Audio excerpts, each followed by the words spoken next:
guests, respected director, principal, teacher, and all my dear friends. I am Shreya Kumari. Today is 5th March and we are celebrating 5th annual day of our school. I want to say something about the great leader Pandit Jawaharlal Nehru. Pandit Jawaharlal Nehru was a great leader and freedom fighter of India. He was born on 14 November 1889 at Allahabad, Uttar Pradesh.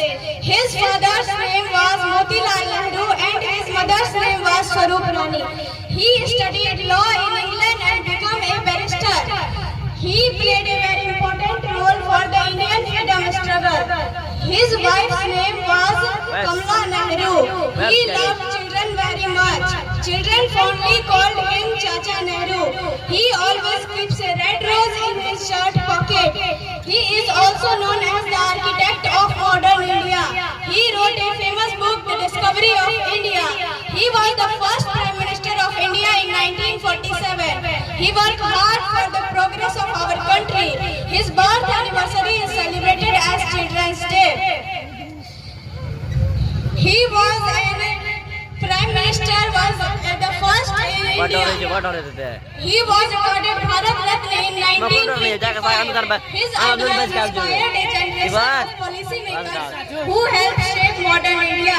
He was influenced by Mahatma Gandhi's ideals of non-violence and justice. He practiced law in London before returning to India in 1912. He graduated from Trinity College, Cambridge with a degree in natural science. He served as the country's first Prime Minister for 16 years. Chandigarh is the dream city of Pandit Jawaharlal Nehru. He organized the first Kisan March in Pratapgarh district of Uttar Pradesh in 1920. Pandit Jawaharlal Nehru became the General Secretary of the All India Congress Committee in September 1923. Unfortunately, he was died on 27th May 1964 from a heart attack in office.